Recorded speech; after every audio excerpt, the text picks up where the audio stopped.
மாரியம்மன் உழவர் உற்பத்தி நிலையத்தினுடைய தலைவர் சண்முகம் அவர்களே, இயக்குநர்களே, உறுப்பினர்களே, உங்கள் அனைவருக்கும் என்னுடைய உலகின் காலை தெரிவித்துக் கொள்கிறேன். இன்றைக்கு நம்முடைய நாடு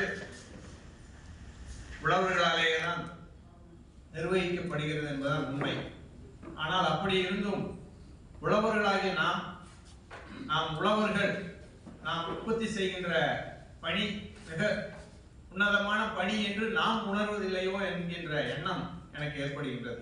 காரணம், இப்படிப்பட்ட ஒரு அருமையான உழவர் உற்பத்தி நிறுவனம் தன்னுடைய செயல்திறனை காட்டி பல்வேறு பரிமாணங்களிலே அவர்கள் வெற்றிகரமாக நடத்தி காட்டியும் கூட 500 உறுப்பினர்களை தாண்ட முடியவில்லை என்று அவர் குறிப்பிட்டது மிகவும் வருத்தமாக இருக்கிறது.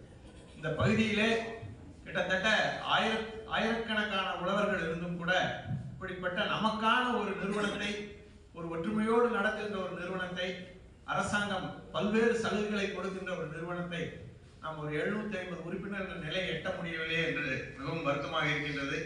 கண்டிப்பாக நாம் ஒவ்வொருவரும் நம்முடைய உழவு தொழிலை பெருமிதமாக நினைக்க வேண்டும். அப்படி பெருமிதமாக நினைத்தால் கண்டிப்பாக இது போன்ற நிறுவனங்கள் இன்னும் 10 நிறுவனங்கள் வந்தாலும் கூட அதற்கு தேவையான உறுப்பினர்கள் சேர்வதற்கான வாய்ப்புகள் இருக்கின்றன. அதனால நாம் ஒவ்வொருவரும் இது நம்முடைய நிறுவனம், நம்முடைய நிறுவனத்தை ஒரு தலை சிறந்த நிறுவனமாக உருவாக்க வேண்டும் என்கின்ற எண்ணத்தோடு செயல்பட்டு கண்டிப்பாக 750 உறுப்பினர்களை உருவாக்க வேண்டும். அதிலும் லைன்ஸ் சங்கத்தின் மூலமாக நான் ஆளுநர் என்ற வகையிலே கண்டிப்பாக இந்த உழவர் உற்பத்தி நிறுவனங்களை ஒன்றிணைத்து ஒரு மிகப்பெரிய ஒரு மாநாடு போன்ற ஒன்றை கண்டிப்பாக விரைவில் நடத்துவதற்கான ஏற்பாடுகளை செய்வேன் என்கின்ற உறுதியை சொல்லி, இந்த நிறுவனம் தமிழ்நாட்டிலே ஒரு தலை சிறந்த நிறுவனமாக வர வேண்டும் என்ற என்னுடைய வாழ்த்துக்களை சொல்லி விடைபெறுகிறேன். நன்றி.